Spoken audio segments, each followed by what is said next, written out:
सही हुआ, एक कह रहा है नहीं हुआ।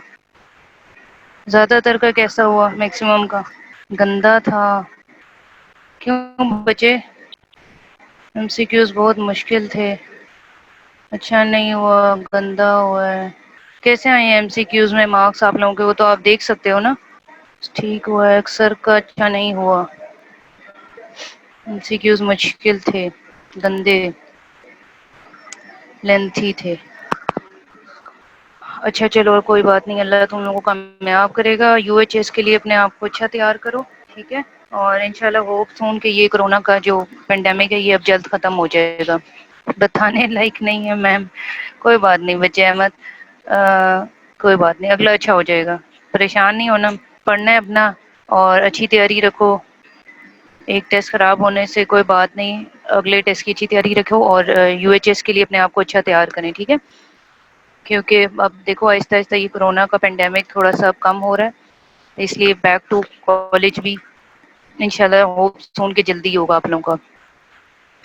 सो अब न्यू प्लेज़िया की टेस्ट की तैयारी रखो, ठीक है? आज 9 जुलाई हो गई है, 18th जुलाई को न्यू प्लेज़िया का टेस्ट होगा। तो उसके लिए अपने आप को तैयार करो, ठीक है? जो-जो टॉपिक मैं पढ़ा रही हूँ, वो साथ-साथ पढ़ना है, ठीक है? इकरा, फातिमा, रमज़ा, अहमद, ठीक है? कहाँ चले जाते हो सारे? बिलाल, रोशीन, उम्मे हबीबा, इकरा, तहरीम, हुम्मा। अच्छा बच्चों अब हम लोग स्टार्ट करते हैं, ठीक है? हम लोगों का एंजियोजेनेसिस हमने स्टार्ट करना था। हमने कैंसर के हॉलमार्क स्टार्ट किए, ठीक है? 8-10 हॉलमार्क्स थे जिनको हम अब डिटेल में पढ़ रहे हैं। अच्छा उनमें एक थर्ड लास्ट हॉलमार्क है या सेकंड लास्ट है एंजियोजेनेसिस, ठीक है? जिस तरह एक ट्यूमर को ना शाबाश। अच्छा बाकी भी सारे सुन रहे हो? ठीक है, बी अटेंटिव नाउ, ठीक है? अच्छा जिस तरह किसी भी ऑर्गन को ऑक्सीजन वगैरह की न्यूट्रिशन की ज़रूरत होती है इन ऑर्डर टू ग्रो, इस तरह कोई भी जो सॉलिड ट्यूमर होता है ना, ठीक है, वो तब तक अनटिल अनलेस 1 से 2 मिलीमीटर के साइज तक वो पहुंचे, वो एंजियोजेनेसिस के बगैर नहीं चल सकता, ठीक है? एंजियोजेनेसिस क्या है? एंजियोजेनेसिस का मतलब है it is the process of formation of new blood vessels, ठीक है? जेनेसिस हम फॉर्मेशन के लिए यूज करते हैं और एनजीओ का वर्ड जहाँ पे भी आता है ना बच्चों, इट मींस ब्लड वेसल। ये आप ट्यूमर में कहीं पढ़ो, किसी भी लाइफ में कहीं पे भी जहाँ एनजीओ का वर्ड आता है, इट मीन ब्लड वेसल, ठीक है? सो इस तरह नॉर्मल टिश्यूज को जरूरत होती है ऑक्सीजन की, न्यूट्रिशन की, वेस्ट प्रोडक्ट्स रिमूव करने के लिए। इस तरह 1 से 2 मिलीमीटर का जो जोन होता है ना प्रिज्यूमली, उसका भी मैक्सिमम मतलब उसको भी ऑक्सीजन चाहिए होती है, न्यूट्रिएंट्स चाहिए होती है और वेस्ट चाहिए होती है ब्लड से डिफ्यूज मतलब लेने के लिए ब्लड वेसल से, ठीक है? इस तरह growing cancer stimulate new angiogenesis. जितने कैंसर्स बड़े होते हैं ना, वो नई से नई ब्लड वेसल्स बना रहे होते हैं क्योंकि उनको उससे ऑक्सीजन लेनी है, न्यूट्रिशन लेनी है, वेस्ट रिमूव करना है, ठीक है? कैंसर सेल्स भी तो ग्रो कर रहे हैं ना। अब न्यू वेस्कुलराइजेशन मतलब न्यू ब्लड वेसल फॉर्मेशन का डुअल इफेक्ट होता है ट्यूमर ग्रोथ पे। एक तो परफ्यूजन जो होती है वो सप्लाई करती है ऑक्सीजन और न्यूट्रिएंट जो कि ट्यूमर सेल्स को चाहिए होती है, और न्यूली फॉर्म एंडोथेलियल सेल्स जो होते हैं वो स्टिमुलेट करते हैं एडजेसेंट ट्यूमर सेल्स की ग्रोथ को। किस तरह से वो स्टिमुलेट करते हैं? By secreting growth factor. जैसे हमने ग्रोथ फैक्टर्स पढ़े थे ना, ये हम लोगों ने हीमोडायनेमिक्स जेनेटिक्स में भी पढ़े हैं ग्रोथ फैक्टर्स, ठीक है? और हम लोगों ने आगे भी ये ग्रोथ फैक्टर्स इम्यूनोलॉजी का भी आप लोग पढ़ोगे, और न्यूप्लेजिया में सबसे ज़्यादा ग्रोथ फैक्टर्स ये स्टडी करेंगे हम लोग। जैसे इंसुलिन लाइक ग्रोथ फैक्टर्स हैं, इस तरह प्लेटलेट ड्राइव ग्रोथ फैक्टर्स हैं। ये सारे ग्रोथ फैक्टर्स वो हैं जो कि इसको एंजियोजेनेसिस को आगे लेके चलते हैं, यानी कि ये एंडोथेलियल सेल्स की स्टिमुलेट करते हैं ग्रोथ को, ठीक है? रिजल्टिंग ट्यूमर जो वेस्कुलेचर होता है वो इतना अफेक्टिव होना चाहिए कि वो न्यूट्रिशन और वेस्ट प्रोडक्ट्स रिमूव करने के काबिल हो, ठीक है? नॉर्मल नहीं होता, ठीक है? वेसल्स वो बता रहे हैं कि लीकी होती हैं, डायलेटेड होती हैं, हैप्पैज़ार्ड पैटर्न में आपस में कनेक्टेड होती हैं जब आप उनको एंजियोग्राम पे देखते हो, ठीक है? So by permitting the tumor cell access to these abnormal vessels, angiogenesis also contributes to metastasis. Thus, angiogenesis is an essential facet of malignancy. ठीक है? Malignancy का एक important hallmark है, एक important point है angiogenesis, new blood vessel formation. ठीक है? इसी मदद से angiogenesis की मदद से ही metastasis भी होती है। ठीक है? जैसे हम लोगों ने पीछे पढ़ा था ना कि ट्यूमर स्प्रेड किस तरह कर सकता है, डायरेक्ट सीडिंग हो सकती है किसी भी ऑर्गन से, एक ऑर्गन से दूसरे में साथ वाले नेबरिंग में ट्रांसफर हो जाए, इस तरह ब्लड वेसल से होता है, लिम्फेटिक चैनल्स के थ्रू होता है। तो ये सब मेटास्टेसिस वगैरह के स्प्रेड में इंपॉर्टेंट रोल प्ले करते हैं, specially angiogenesis. So how do growing tumour develop a blood supply? अब ये सवाल पैदा होता है कि वो कैसे ब्लड सप्लाई वहाँ पे बनती है।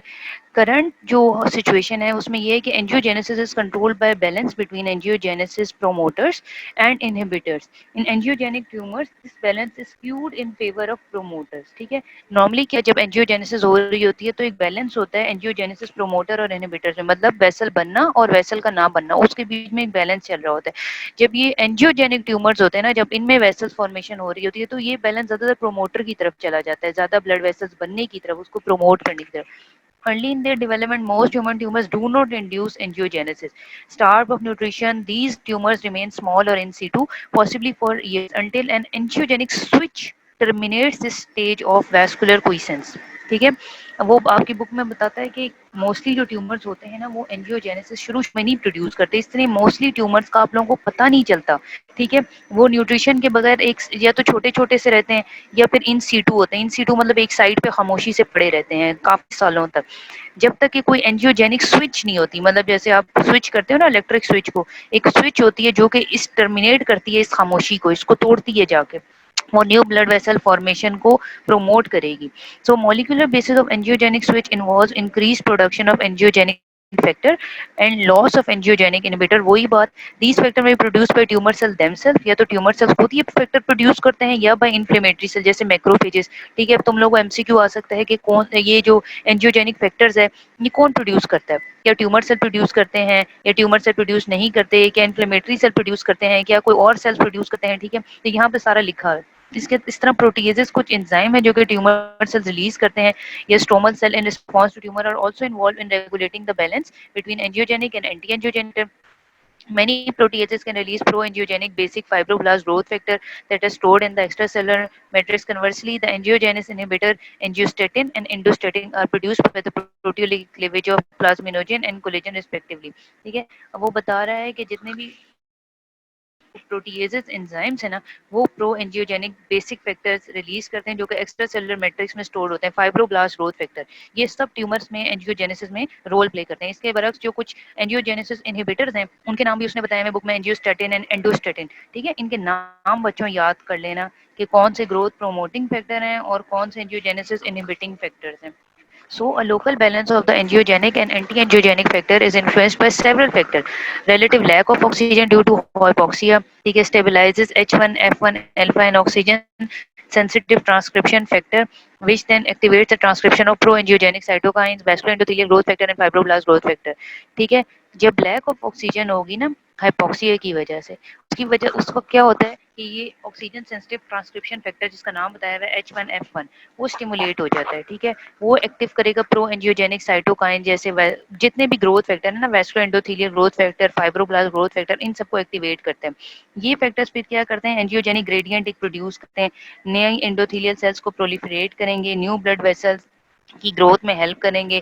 अब वैस्कुलर एंडोथेलियल ग्रोथ फैक्टर का क्या काम होता है, it also increases the expression of ligands that activates the not signalling pathway which regulates the branching and density of new blood vessels. So in growth factors के बच्चों नाम याद कर लेना, एमसीक्यूज इस तरह के आते हैं। ठीक है, कि कौन से ग्रोथ फैक्टर्स हैं जो इसमें इंपॉर्टेंट रोल प्ले करते हैं।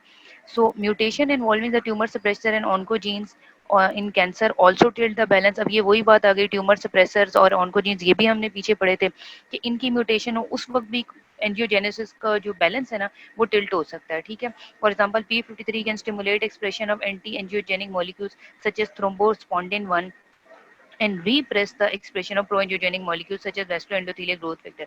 अब तुम लोग को एमसीक्यूज में इस तरह से आ सकता है कि जी कोई एंटी एंजियोजेनिक फैक्टर्स लिखे हों, ठीक है, उसको कौन स्टिमुलेट करता है, जैसे P53 का पता होना चाहिए, एंटी एंजियोजेनिक मॉलिक्यूल का पता होना चाहिए, अगर एमसीक्यू में आए क्या नाम है, थ्रोम्बोस्पॉन्डिंग, थ्रोम्बोमॉड्यूलिन, इस तरह के 3-4 में अगर लिख दूं आप लोगों को पता होना चाहिए। ठीक है, इस तरह आपको पता होना चाहिए कि प्रो एंजियोजेनिक मॉलिक्यूल्स कौन से, पीछे हमने काफी दफा पढ़ा, vascular endothelial growth factor, fibroblast growth factor. जब P53 का लॉस हो जाएगा ट्यूमर सेल्स में, ट्यूमर सप्रेसर जीन है P53, अगर तुम लोगों को याद हो लास्ट टाइम हमने ये टॉपिक बहुत डिटेल में पढ़ा था, अगर उसका लॉस हो जाए तो ना सिर्फ cell cycle checkpoints loss हो जाते हैं, हमने पढ़े थे ना कुछ S1 और G1 से S फेज था, फिर G2 से M फेज था। ठीक है, जिसमें ग्रोथ और सिंथेसिस फेज होती है, फिर ग्रोथ और माइटोसिस फेज होती है। तो सारा ट्यूमर सेल्स का मेटाबॉलिज्म चेंज हो जाता है, ठीक है। और एंजियोजेनेसिस का एक जो एनवायरनमेंट है ना, उसकी तरफ वो ले जाता है। मतलब जब ट्यूमर सप्रेसर जीन्स खत्म हो गए तो ऑब्वियसली ट्यूमर का सेल्स का मेटाबॉलिज्म चेंज हो जाएगा, वो ज़्यादा से ज़्यादा एंजियोजेनेसिस को प्रमोट करेगा, ज़्यादा से ज़्यादा ब्लड वेसल्स बनेंगी, ट्यूमर ग्रो करता रहेगा, न्यूट्रिशन लेता रहेगा और मजीद गड़बड़ पैदा करता रहेगा। So transcription of vascular endothelial growth factor, अब वो पीछे भी ये लाइन हमने पढ़ी थी कि सिग्नल पाथवे होते हैं, जैसा रैस मैप काइनेज पाथवे, पीछे हमने नॉच सिग्नलिंग पाथवे पढ़ा था, इनकी मदद से ये चलते हैं, ठीक है। Wide variety of tumour sales में ये ग्रोथ फैक्टर प्रोड्यूस होते हैं और इनका कैंसर पेशेंट्स में इनका एलिवेटेड लेवल होता है, जितने भी ये ग्रोथ फैक्टर्स है ना, फाइब्रोब्लास्ट, वेस्कुलर एंडोथेलियल, इनका। फिर जो आइडिया है कि एंजियोजेनेसिस एसेंशियल है सॉलिड ट्यूमर्स के लिए, सॉलिड ट्यूमर सिग्निफिकेंट ग्रोथ होती है बिकॉज ऑफ दीज एंजियोजेनेसिस, ठीक है।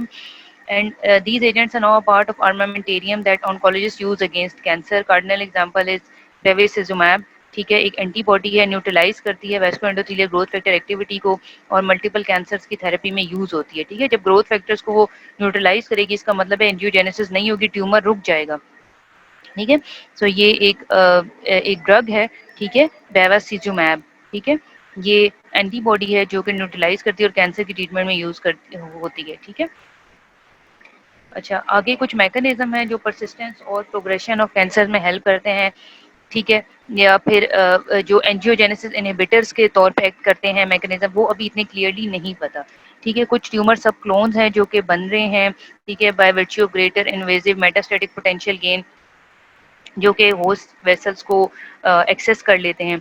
अब modest benefit of anti angiogenic therapy, ठीक है, मतलब वेसल ना बनने की जो थेरेपी है जो हमने पीछे पढ़ी थी, जैसे ड्रग का नाम हमने पीछे पढ़ा था, it highlights the precious nature of advanced cancer, okay, which can even elude therapies directed at stromal supports such as endothelium that are genomically stable and thus presumably immune to Darwinian pressure that lead cancer cells to acquire more malignant phenotype over time, ठीक है। अब कुछ anti angiogenic therapies हैं वो highlight करती हैं कि इनका एडवांस कैंसर में क्या रोल हो सकता है, ठीक है। अच्छा, ये इतनी इम्पोर्टेंट लाइंस नहीं है, बस मेन ग्रोथ फैक्टर्स तुम लोगों को पता होना चाहिए, ठीक है, किस तरह से एक्ट करते हैं, कौन से पाथवेज होते हैं, ठीक है। अच्छा, अब बच्चों जो अगला हॉलमार्क है, जो लास्ट हॉलमार्क है कैंसर का, वो है इन्वेजन और मेटास्टेसिस। कैंसर जब तक इन्वेड नहीं करता आसपास के सेल्स को, नॉर्मल स्टोमा को, तब तक इसका मतलब है कि वो मेलिग्नेंट नहीं है, और मेटास्टेसिस हमने बार बार पढ़ा हुआ है, ठीक है। सो ये दो चीज़ें बहुत इंपॉर्टेंट है कैंसर की स्प्रेड में, ठीक है। For tumor cells to emerge from a primary mass, enter blood vessel lymphatic and produce a secondary growth at a distant site, मतलब ट्यूमर निकला एक प्राइमरी जगह से, ब्लड वेसल में घुस गया, लिम्फेटिक्स में घुस गया, किसी भी तरीके से किसी और दूर जगह पे जाके अपना एक नई ग्रोथ बनाना शुरू करती, ठीक है। इसमें स्टेप्स होते हैं, ठीक है। पहला स्टेप उसने बताया कि invasion of extracellular matrix, ठीक है। हर जितने भी जितना एक टिश्यू होता है ना, उसका एक मैट्रिक्स होता है ना, एक्स्ट्रा सेलुलर मैट्रिक्स, ठीक है, जिससे वो मिल के बना होता है। इसके अलावा vascular dissemination, homing of tumour cell and colonisation, मतलब वेसल के अंदर डिसेमिनेट करना। मेटास्टैटिक कैस्केड का मतलब यही है कि ट्यूमर किस तरह से आगे बढ़ रहा है, ठीक है। ये मेटास्टेसिस का प्रोसेस किस फेज में चलता है, दो फेज हैं, ठीक है। एक तो जब तक वो एक्स्ट्रा सेलुलर मैट्रिक्स को इन्वेड नहीं करेगा, ठीक है, मतलब वो फाइब्रस टिश्यू को इन्वेड कर लेगा, आसपास की जितनी सराउंडिंग स्ट्रक्चर्स हैं उनको इन्वेड कर लेगा, एपिथेलियम को इन्वेड कर लेगा, ये सारे एक्स्ट्रा सेलुलर मैट्रिक्स में आ रहे हैं, और वैस्कुलर डिसेमिनेशन वेसल को इन्वॉल्व करेगा, ये दूसरा इंपॉर्टेंट पॉइंट है। So the structural organization and function of the normal tissue is of greater extent. सबसे पहले हम पॉइंट पढ़ते हैं कि एक्स्ट्रा सेलुलर मैट्रिक्स को किस तरह से इन्वेड करेगा, ठीक है। नॉर्मल टिश्यू का जो स्ट्रक्चरल इंटरेक्शन है वो सेल्स और एक्स्ट्रा सेलुलर मैट्रिक्स से बन के बना होता है। Tissues are organised into compartment separated from each other by two types of extracellular membrane matrix, sorry. एक तो बेसमेंट मेम्ब्रेन होती है, ठीक है, जो हर टिश्यू को, हर सेल को सराउंड करती है। दूसरी क्या चीज होती है, बाहर की कवरिंग हो गई, और अंदर का क्या हो गया, इंटरस्टिशियल कनेक्टिव टिश्यू, ठीक है। बाहर की चीज, अंदर की चीज। Although organized differently, each of these component of extracellular matrix is made up of collagen, glycoproteins and proteoglycans, ठीक है। एक्स्ट्रासेलुलर मैट्रिक्स के जितने भी कंपोनेंट्स हैं ना, वो बने होते हैं कोलेजन के, ग्लाइकोप्रोटीन्स के और प्रोटियोग्लाइकेन्स के। सो तुम लोगों को ये पता होना चाहिए कि एक एक्स्ट्रासेलुलर मैट्रिक्स के कितने कंपार्टमेंट्स हैं और ट्यूमर किस तरह से इन्वेड करेगा एक्स्ट्रासेलुलर मैट्रिक्स को। So tumour must interact with extracellular matrix at several stages in metastatic cascade, carcinoma must first breach the underlying basement membrane. अब जब जिस तरह कैंसर बढ़ना शुरू हुआ ना, सबसे पहले जिस तरह एक घर कह लो, घर का एक गेट होता है ना, फिर गेट के अंदर आप एंटर होते हो, फिर गेट के अंदर लॉन आया और आया, सहन आया, ठीक है, फिर कमरे शुरू होते हैं। इस तरह एक ट्यूमर को आगे बढ़ने के लिए सबसे पहले एक बेसमेंट मेम्ब्रेन होती है। ट्यूमर ने सबसे पहले किसी भी टिश्यू या ऑर्गन की बेसमेंट मेम्ब्रेन को ब्रीच करना है, उसको तोड़ना है, फिर आगे बढ़ेगा। आगे कनेक्टिव टिश्यू आ गया, सहन बरामदा आ गया, उसको असेस करता हुआ फिर अल्टीमेटली इंपॉर्टेंट चीजों की तरफ आना शुरू हो गया, सर्कुलेशन में घुस जाएगा, वेसल की बेसमेंट मेम्ब्रेन को, एंडोथेलियल सेल्स को पेनिट्रेट कर जाएगा। So this process is repeated in reverse when tumour cell emboli extravasate at distant site. तब अब ये प्रोसेस रिपीटेड होता है रिवर्स में, जब ट्यूमर सेल्स एम्बुलाई, जो एम्बुलाई हमने पीछे हेमोडायनामिक्स में पढ़ा था ना, ये किसी डिस्टेंट साइट को एक्स्ट्रावेजेट करेगी, ठीक है, क्योंकि वहां पे डिस्टेंट साइट पे जा रही है, वो डायरेक्ट तो बेसमेंट मेम्ब्रेन को नहीं पहुंच सकता ना, वो ब्लड या किसी लिम्फेटिक के थ्रू पहुंचेगा, ठीक है। So invasion of the extracellular matrix initiates the metastatic cascade and is an active process that can be resolved into several steps, ठीक है। सो बेसिकली जो एक्स्ट्रासेलुलर मैट्रिक्स की इन्वेजन है ना, वो इसी तरह से होगी कि पहले बेसमेंट मेम्ब्रेन को वो तोड़ेगा, इंटरस्टिशियल कनेक्टिव टिश्यू में ट्यूमर जाएगा और अल्टीमेटली सर्कुलेशन को पेनिट्रेट कर लेगा by penetrating the vascular basement membrane, ठीक है। अच्छा, फिर loosening up of tumour cells, tumour cell interaction, ठीक है, ये सेवरल स्टेप्स बता रहे हैं कि किस तरह से ट्यूमर सेल से का लूजनिंग और उनका आपस में इंटरेक्शन होता है। फिर डिग्रेडेशन ऑफ एक्स्ट्रासेलुलर मैट्रिक्स होगा, attachment to the novel extracellular matrix compartment होगा, and migration and invasion of tumour cells. तो ये स्टेप बाय स्टेप सब चल रहा होता है कि किस तरह वो एक्स्ट्रासेलुलर मैट्रिक्स को तोड़ता जाएगा, उसके कंपोनेंट्स के साथ अटैच होता जाएगा, इन्वेड करता जाएगा ट्यूमर सेल्स को, माइग्रेट होता जाएगा। So dissociation of cancer cell from one another is often the result of alterations in intercellular adhesion molecule and is the first step in the process of invasion. So आपको ये bold line पता होनी चाहिए, MCQ आप लोगों को आ सकता है, ठीक है, कि एक ट्यूमर की एक दूसरे से डिसोसिएशन, ठीक है, और इंटरसेलुलर मैट्रिक्स के साथ एडिशन, ये फर्स्ट स्टेप होता है इन्वेजन का। इन्वेजन का मतलब ये है कि ट्यूमर सेल एक दूसरे से अलग हो गए हैं, ठीक है, और अब वो किसी, जिसे कह लो ना, किसी ऐसी जगह पे जाके अटैच होने के लिए तैयार हैं जो उस जगह से मुख्तलिफ है, इन्वेड कर रहे हैं आस पास की स्ट्रक्चर्स को, ठीक है। अब यहाँ पे देखो ये प्राइमरी ट्यूमर बताया हुआ है, ठीक है, ये ट्रांसफॉर्म्ड सेल्स बताए हुए, क्लोनल एक्सपेंशन हो रही है, ग्रोथ हो रही है, डाइवर्सिफिकेशन हो रही है एंड एंजियोजेनेसिस, ठीक है। ट्रांसफॉर्म्ड सेल, अब यहाँ पे देखो मेटास्टेटिक सब क्लोन हो रहा है, ठीक है। एक सेल कितने में ट्रांसफर हो गया, ये देखो एक था, ये प्राइमरी ट्यूमर बन गया, ठीक है, साथ देखो वेसल रन कर रही है, ये रेड कलर की, ठीक है। अब यहाँ पे देखो adhesion to and invasion of basement membrane, ठीक है, अब ये बेसमेंट मेम्ब्रेन है, ठीक है, ये भी बेसमेंट मेम्ब्रेन है, ये बेसमेंट मेम्ब्रेन है, ठीक है, ये सारा बीच वाला एक्स्ट्रा सेलुलर मैट्रिक्स है, ठीक है। अब ये बेसमेंट मेम्ब्रेन को ब्रीच किया ट्यूमर ने, अंदर घुस आया, ठीक है। अब क्या करेगा, एक्स्ट्रा सेलुलर मैट्रिक्स से गुजरता आ रहा है, ये पॉइंट इसके सामने लिखा हुआ है, ये एक्स्ट्रा सेलुलर मैट्रिक्स है, ये लाइट पिंक कलर का, इसमें से गुजरता हुआ ट्यूमर आगे आया, ठीक है। अब ये क्या आई, रेड कलर की ब्लड वेसल आ गई, ठीक है, इंट्राविजेशन, अब ट्यूमर इसके अंदर घुस गया, ठीक है। अब यहाँ पे देखो और चीजें भी हैं, यहाँ ब्लड वेसल में हर चीज होती है ना, प्लेटलेट्स होती हैं, रेड ब्लड सेल्स होते हैं, व्हाइट ब्लड सेल्स होते हैं, ये व्हाइट ब्लड सेल एक लिम्फोसाइट है, ठीक है। फिर अब यहाँ से होस्ट लिम्फोसाइट्स के साथ ये इंटरेक्ट कर लेगा, ये लिम्फोसाइट के साथ जाके अटैच हो गया, फिर ट्यूमर सेल एम्बुलस, ये एक एम्बुलस बन गया, ठीक है, इसके साथ प्लेटलेट्स अटैच हो गए। ये देखो जिस तरह हमने पढ़ा था ना कि जो फ्लोटिंग थ्रोम्बस होता है, ठीक है, वो एम्बुलस कहलाता है। सब अब क्या किया इसने, अब आहिस्ता आहिस्ता ये बेसमेंट मेम्ब्रेन के साथ अटैच हो गया, ठीक है, एडिशन हो गई इसकी वेसल की बेसमेंट मेम्ब्रेन के साथ, और मेटास्टेटिक यहाँ से देखो इन्वेट करता गया, एक्स्ट्राविजेशन, एक्स्ट्रा मतलब बाहर की तरफ निकल गया, इंट्राविजेशन होता है अंदर की तरफ घुसना, एक्स्ट्राविजेशन अब वेसल से बाहर निकल रहा है, बाहर निकला, ठीक है, मेटास्टेटिक डिपॉजिट चलना कहाँ से शुरू हुआ था, यहाँ से एक ट्यूमर ट्रांसफॉर्म्ड सेल चलना शुरू हुआ था, और अब वो एक्स्ट्रा सेलुलर मैट्रिक्स के अंदर से होता होता वेसल को भी उसने खराब कर दिया, वेसल्स के आगे से उसने मेटास्टेटिक डिपॉजिट भी बना दिए। अब देखो मेटास्टेटिक डिपॉजिट बना, यहाँ पे एंजियोजेनेसिस, यहाँ से ब्लड वेसल का एक छोटा सा कंपोनेंट बन के एक नई ब्लड वेसल यहाँ बन गई, एक तो ये बड़ी ब्लड वेसल है ना, फिर यहाँ देखो एक छोटी सी ब्लड वेसल लगी, उसने इस ट्यूमर को पकड़ ली है, जकड़ ली है, ठीक है। अब वो यहाँ से ये ट्यूमर सेल इससे ब्लड सप्लाई ले रहा है, ठीक है, और जब ब्लड सप्लाई लेता जाएगा तो ये ट्यूमर आगे ग्रो करता जाएगा। सो ये डायग्राम बेसिकली आपको सारा मेटास्टेसिस और इन्वेजन का प्रोसेस समझा रही है, ठीक है। अब यहाँ पे भी इस डायग्राम में भी देखो, ठीक है, यहाँ पे एपिथेलियम बेसमेंट मेम्ब्रेन दिखाई हुई है, ठीक है। यहाँ ये बेसमेंट मेम्ब्रेन है, ये एपिथेलियल सेल्स हैं, ठीक है। ये रिसेप्टर्स बताए हुए हैं, कोलेजन बताया हुआ है कि लूजनिंग ऑफ इंटरसेलुलर जंक्शंस, यहाँ लूजनिंग हो गई, फिर डिग्रेडेशन हो गई एक्स्ट्रासेलुलर मैट्रिक्स की, यहाँ पे मेटालोप्रोटीनेजेस रिलीज हो रहे हैं, ठीक है। यहाँ प्लाज्मिनोजन एक्टिवेटर टाइप और कोलेजन ये सब रिलीज हो रहे हैं, और माइग्रेशन और इन्वेजन ये किस तरह से ट्यूमर सेल्स अंदर की तरफ जा रहे हैं, ठीक है। कनेक्शन लूज हुआ, ट्यूमर सेल ने डिग्रेड करना शुरू कर दिया, ठीक है। डिफरेंट सब्सटेंसेस रिलीज होना शुरू हो गए और माइग्रेशन और इन्वेजन होना शुरू हो गई। सो नॉर्मल एपिथेलियल सेल्स जो होते हैं अपने एक दूसरे के साथ टाइटली ग्लूड होते हैं, ठीक है। एंड एक्स्ट्रासेलुलर मैट्रिक्स के साथ by variety of adhesion molecule, और जब सेल टू सेल इंटरेक्शन होगी ना, वो नॉर्मली किस तरह से मीडिएट होती है, with the help of cadherin family of transmembrane glycoprotein, ठीक है। कैडरिन फैमिली का एक इंपॉर्टेंट कॉम्पोनेंट है ई कैडरिन, ये हमने लास्ट टाइम भी मैंने आपको बताया था।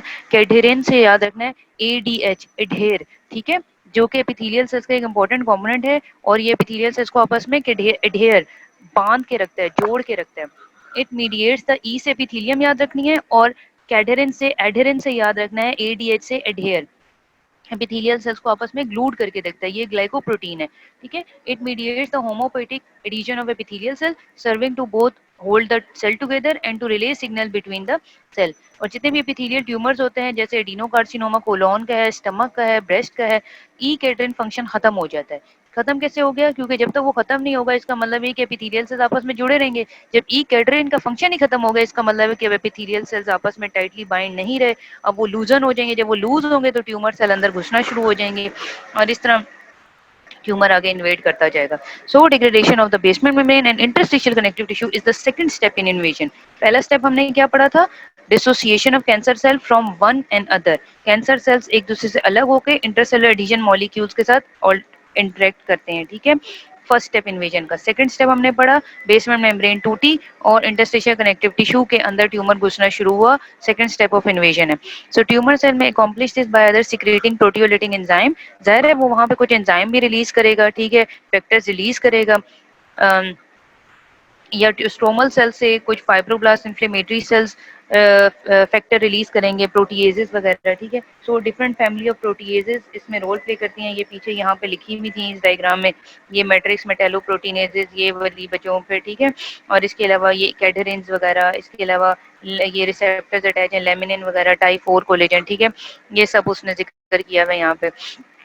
ये metalloproteinases, cathepsin D, urokinase, plasminogen activator has been implicated in tumor cell invasion. So ये different proteases की फैमिली हैं, ठीक है। इनके नाम याद रखना, MMP है, कैटेप्सिन डी है, यूरोकाइनेज है, प्लाज्मिनोजन एक्टिवेटर है, ट्यूमर सेल इन्वेजन में रोल प्ले करती हैं। सो MMP क्या करती हैं? They regulate tumour invasion not only by remodelling the insoluble components of the basement membrane and interstitial matrix but also releasing the extracellular matrix requested growth factor. Indeed, cleavage products of collagen and proteoglycan also have chemotactic, angiogenic, and growth promoting। अच्छा sorry बच्चे, इकरा आपने क्या chat box में लिखा है? New blood vessel principal vessel से। जी बच्चे, प्रिंसिपल वेसल से ही बनेगी ना, बिल्कुल प्रिंसिपल वेसल से ही बनेगी इकरा। अच्छा, अब जो क्लीवेज प्रोडक्ट होते हैं कोलेजन या प्रोटियोग्लाइकेन के, उनके अंदर एंजियोजेनिक प्रॉपर्टीज भी होती हैं, ग्रोथ प्रोमोटिंग इफेक्ट्स भी होते हैं, कीमोटैक्टिक प्रॉपर्टीज भी होती हैं, जैसे मैट्रिक मेटालोप्रोटीनेज 9 है, ठीक है। जिलेटिनेज है एक टाइप ऑफ एंजाइम, जिसका काम क्या होता है? It cleaves type 4 collagen of the epithelial and vascular basement membrane and also stimulate release of vascular endothelial growth factor from extracellular matrix requested foods, ठीक है। ये आप लोगों को एमसीक्यू आ सकता है, ठीक है, कि मैट्रिक्स मेटालोप्रोटीनेज का क्या काम है। इन्होंने टाइप 4 कोलेजन को ब्रेक करना है। इसके अलावा कुछ बिनाइन ट्यूमर्स हैं जैसे ब्रेस्ट के, कोलोन के और स्टमक के, ठीक है, उन वो भी टाइप 4 कोलेजनेज एक्टिविटी रिसीव करते हैं। Concurrently, the concentration of metalloproteinase inhibitors are reduced so that the balance is greatly tilted towards tissue degradation. Indeed, overexpression of matrix metalloproteinase has been reported for many tumors. ठीक है, matrix metalloproteinases का function याद रखना है, जितने भी कोलेजिनेज हैं वो किस तरह से काम करते हैं, ठीक है। अच्छा, थर्ड स्टेप क्या है इन्वेजन का? Attachment of tumour cells to extracellular matrix proteins, ठीक है। अब वो बेसमेंट मेम्ब्रेन से अंदर आ गए हैं, वो एक्स्ट्रा सेलुलर मैट्रिक्स प्रोटीन्स के साथ ट्यूमर सेल्स अटैच होना शुरू हो गए, ठीक है। सो नॉर्मल एपिथेलियल सेल्स के रिसेप्टर्स होते हैं जैसे इंटेग्रिन, और for basement membrane laminin and collagen that are polarized at their basal surface. These receptors help to maintain the cell in a resting differentiated state. ठीक है, normal epithelial cells के receptors होते हैं, जैसे पीछे डायग्राम में भी इंटेग्रिन्स वगैरह बने हुए हैं, लेमिनिन्स वगैरह बने हुए हैं, कोलेजेंस बने हुए हैं, ठीक है। ये क्या करते हैं, सेल को एक रेस्टिंग और डिफरेंशिएटेड स्टेट में रखते हैं, और जब ये एडिशन लूज होना शुरू हो जाएगी तो एक तो इंडक्शन ऑफ एपोप्टोसिस स्टार्ट हो जाएगी, इसके अलावा ट्यूमर सेल्स रेजिस्टेंट होते जाएंगे, ठीक है। The matrix itself is modified in a way that promote invasion and matrix, for example cleavage of the basement membrane protein collagen 4 and laminin by matrix metalloproteinase 2 and 9 generate novel sites that bind to receptor tumor cell and stimulates migration. So additionally tumour cells जो है ना वो इस तरह modified होते हैं कि दे promote invasion and metastasis, ठीक है। और इसके अलावा जो इतने भी ये बेसमेंट मेम्ब्रेन की प्रोटीन्स हैं इनको मैट्रिक्स मेटेलोप्रोटीनेजेस 2 और 9 इनकी क्लीवेज करते हैं, ठीक है। और इस तरह से ये रिसेप्टर्स के साथ बाइंड हो जाते हैं ट्यूमर सेल्स के साथ और माइग्रेशन या इन्वेजन होती है।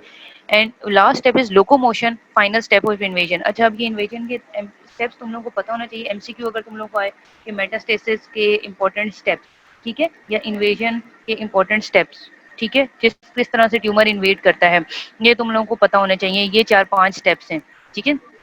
And locomotion is the final step of invasion, propelling the tumor cells through the degraded basement membrane and zone of the matrix proteolysis. So migration is a multi-step process, involves many family of receptor. Cell must attach to the matrix at the leading edge, detach from the matrix, ठीक है, and contract the actin to ratchet forward, ठीक है। अच्छा, ये सब चीज़ें वही चीज़ें लिखी हुई हैं बच्चों, कोलेजन का फंक्शन, ग्रोथ फैक्टर्स का फंक्शन, ठीक है, ये देख लेना, लेकिन इंपॉर्टेंट जो बोल्ड पॉइंट्स हैं वो तुम लोगों को याद होने चाहिए। अच्छा, अब रिसेंट ईयर्स में ये कंफर्म हो चुका है कि एक्स्ट्रासेलुलर मैट्रिक्स एंड स्ट्रोमर से जो ट्यूमर सेल्स को सराउंड करते हैं, they are not a mere static barrier for tumour cell to transfer, but instead they constitute a varied environment in which the signalling between tumour cell and stromal cell में either promote और prevent tumorigenesis और tumour progression, ठीक है। So जितने भी extracellular matrix और stromal cells है ना जो ट्यूमर सेल्स को सराउंड करते हैं, ठीक है, वो बता रहे हैं कि वो मेयर एक स्टैटिक बैरियर नहीं है, लेकिन वो एक एनवायरनमेंट क्रिएट करता है, एक सिग्नलिंग होती है ट्यूमर सेल्स और स्ट्रोमर सेल्स के बीच में, जो कि ट्यूमर को या तो प्रमोट करती है या उसको बनने से रोकती है या ट्यूमर की प्रोग्रेशन में हेल्प करती है। और काफ़ी सारी स्टडीज हैं जिन्होंने डेमोस्ट्रेट किया है that tumour associated fibroblast exhibit altered expression of gene that encode extracellular matrix molecules, proteases, protease inhibitors and various growth factors. These tumors reside in a complex and even changing milieu composed of extracellular matrix. अब ये वही बातें उसने लिखी हुई है, ठीक है, ये फाइब्रोब्लास्ट का जिक्र, मैट्रिक प्रोटीएज वगैरह, ठीक है, ग्रोथ फैक्टर्स। अच्छा, अब दूसरा जो प्रोसेस था इस वेस्कुलर इन्वेजन का, सॉरी ये मेटास्टेसिस एंड इन्वेजन का, वो था वैस्कुलर। पहले हमने पढ़ा ना कि इन्वेजन ऑफ एक्स्ट्रासेलुलर मैट्रिक्स। अब दूसरा पॉइंट है vascular dissemination and homing of tumour cell. Vascular dissemination का मतलब होता है कि वेसल के अंदर डिसेमिनेट हो जाना, फैल जाना। अब ट्यूमर सेल सर्कुलेशन में तो आ गए हैं, then tumour cells are vulnerable to destruction by a variety of mechanism including mechanical shear stress, apoptosis stimulated by loss of adhesion. अच्छा, एन ओइकिस, एनोइकिस का टर्म का पता होना चाहिए, डेफिनेशन इसकी पता होना चाहिए। एनोइकिस क्या है? Apoptosis which is stimulated by the loss of adhesion. ऐसी एपोप्टोसिस के एडहेजन के लॉस होने से जो स्टार्ट हो। And innate and adaptive immune response. So एक दफा जब सर्कुलेशन के अंदर ट्यूमर सेल्स घुस आए हैं, ठीक है, अब वो डिफरेंट तरह के उनको सामना होगा, डिफरेंट तरह के एनवायरनमेंट का, एपोप्टोसिस का सामना होगा, उनको स्ट्रेस वगैरह मैकेनिकल मिल सकता है। अच्छा, अब जब सर्कुलेशन में आ जाते हैं तो ट्यूमर सेल नॉर्मली एग्रीगेट करते हैं क्लम्स की फॉर्म में, जैसे पीछे डायग्राम में बनाया हुआ था। Different adhesion molecules role play करते हैं ब्लड के अंदर, जैसे प्लेटलेट्स था, प्लेटलेट्स देखा था पीछे डायग्राम में, वो येलो कलर के प्लेटलेट्स अटैच हो गए थे इस तस्वीर में देखो, येलो कलर के प्लेटलेट्स नजर आ रहे हैं जो ट्यूमर सेल का एम्बुलेंस बना हुआ है, ठीक है, वो इंपॉर्टेंट रोल प्ले करते हैं, ठीक है।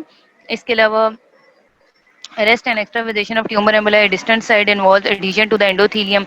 Then involved in these processes are adhesion molecules, हमने पीछे पढ़े, इंटेग्रिन है, लेमिनिन है, जो बेसमेंट मेम्ब्रेन के साथ अटैच हैं, ये सारे एडिशन मॉलिक्यूल है।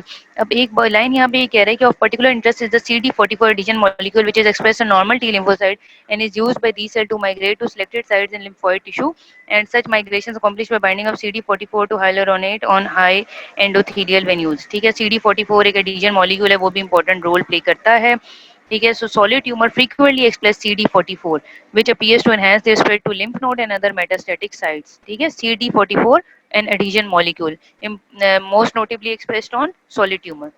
अच्छा, the site at which circulating tumor cells leave the capillaries to form secondary deposit is related to the anatomic location and vascular drainage of the primary tumor. ठीक है, tumour sales capillaries में से कब निकलेंगे, किस तरह से सेकेंडरी डिपॉजिट बनाएंगे, वो डिपेंड करता है एक तो वेसल की लोकेशन पे, ठीक है, और एक प्राइमरी ट्यूमर की वेस्कुलर ड्रेनेज पे, ठीक है, and tropism of the particular tumours for specific tissue, और एक पर्टिकुलर ट्यूमर की एक स्पेसिफिक टिश्यू के साथ जो अटैचमेंट है, ठीक है, जो उसका वहां से जिसे कह लो उसका वहां से लेन देन है या उसका जो वहां से ताल्लुक है, ठीक है, वो सब डिपेंड करता है कि ट्यूमर सेल्स किस तरह से कैपिलरी में निकलेंगे और कहाँ पे जाएंगे. So most metastasis occur in the first capillary bed attached to the available to the tumor. जितनी भी metastasis जो होगी ना, जो फर्स्ट कैपिलरी जो मोस्टली मेटास्टेसिस होती है वो फर्स्ट कैपिलरी बेड में होती है जो कि ट्यूमर के साथ अवेलेबल होता है. ठीक है, इस तरह नेचुरल पाथवेज जो बताए हुए drainage do not Holi explain the distribution of metastasis. For example कुछ प्रोस्टेटिक कार्सिनोमा है वो कहाँ पे स्प्रेड करते हैं, प्रेफरेंशली बोन में. इस तरह ब्रोंकोजेनिक कार्सिनोमा है लंग के, वो कहाँ प्रेफरेंशली स्प्रेड करते हैं, एड्रिनल्स में. ठीक है, ये मेटास्टेसिस का बता रहा है. और ब्रेन, इस तरह कुछ न्यूरोब्लास्टोमास हैं, ठीक है, वो कहाँ प्रेफरेंशली स्प्रेड करेंगे, लिवर और बोन्स में. सो ये छोटी छोटी पॉइंट्स तुम लोगों को पता होने चाहिए. एंड सच ऑर्गन ट्रोपिज्म, ठीक है, उसकी ट्रेवलिंग रिलेट करती है फॉलोइंग मैकेनिज्म से. ट्यूमर सेल्स के अंदर कुछ एडिशन मॉलिक्यूल्स होते हैं जिनके लाइगेंड्स जो है प्रेफरेंशली एंडोथेलियल सेल्स के ऊपर प्रेजेंट होते हैं. कीमोकाइंस, ठीक है, ये साइटोकाइंस, ये इन्फ्लेमेटरी सेल्स तो हम लोगों ने पढ़े होंगे एक्यूट क्रॉनिक इन्फ्लेमेशन में. ये इंपॉर्टेंट रोल प्ले करते हैं ट्यूमर का टारगेट टिश्यू ढूंढने में मेटास्टेसिस के लिए. जैसे ब्रेस्ट कैंसर सेल्स हैं वो एक्सप्रेस करते हैं कीमोकाइन रिसेप्टर CXCR4 एंड CCR5. अब जहाँ पे उसको ये मिलेंगे कीमोकाइन वो वहां जाके अटैच हो जाएगा. ठीक है, इस तरह कुछ केसेस में जो टारगेट टिश्यू होता है वो अनफेवरेबल सॉइल बना देता है, ठीक है, ट्यूमर की ग्रोथ के लिए. अच्छा, ये आप लोगों को MCQ आ सकता है इस तरह के. स्केलेटल मसल और स्प्लीन जो है वो रेयर साइट्स होती है मेटास्टेसिस की. मतलब स्केलेटल मसल्स में और स्प्लीन में ट्यूमर बहुत रेयरली मेटास्टाइज करता है. ठीक है,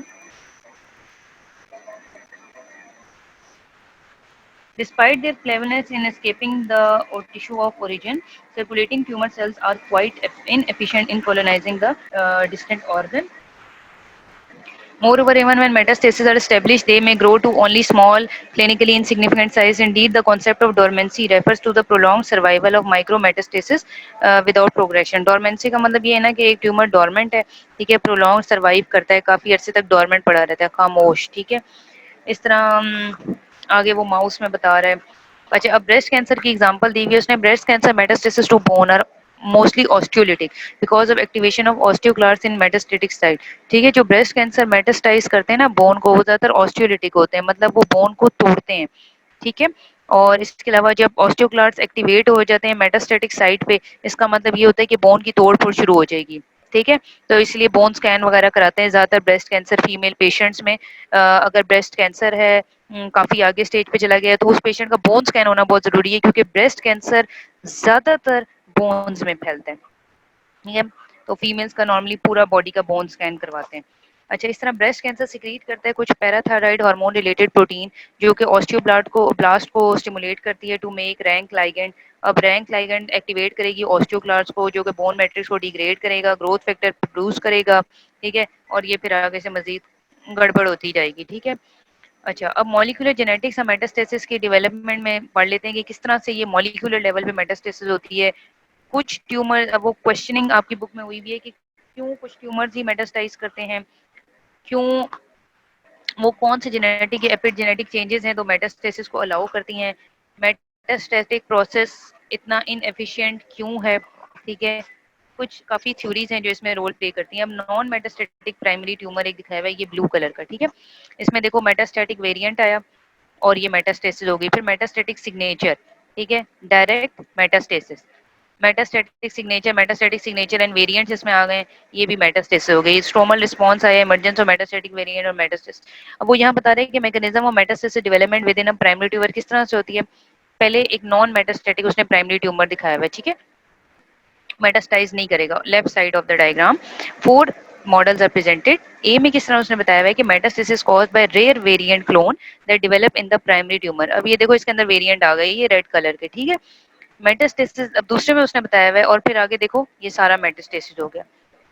और फिर बी में उसने बताया हुआ था कि metastasis caused by gene expression pattern of most cells, ठीक है, डायरेक्टली मेटास्टेटिक सिग्नेचर है, डायरेक्ट मेटास्टेसिस।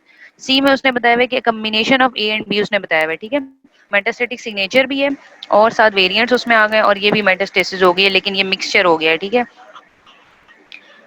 फिर डी में उसने बताया हुआ greatly influenced by tumour stroma, ये देखो ब्लड वेसल्स और फाइब्रस टिश्यू वगैरह इसके साथ अटैच है, ठीक है, different kind of tumour sales दिखाए हुए हैं, ठीक है, लोकल इन्वेजन और फलाना ये सारा देख लो किस तरह से ये प्रोसेस होता है, ये सब मेटास्टेसिस के डिफरेंट स्टेप्स बताए मैं। अच्छा, अब कुछ थ्योरीज हैं। Clonal evolution model suggest that as the mutation accumulates in the genetically unstable cancer cell and tumor become heterogeneous, a rare subset of tumor cells subclone requires a pattern of gene expression that is permissive for all steps involved in metastasis, ठीक है।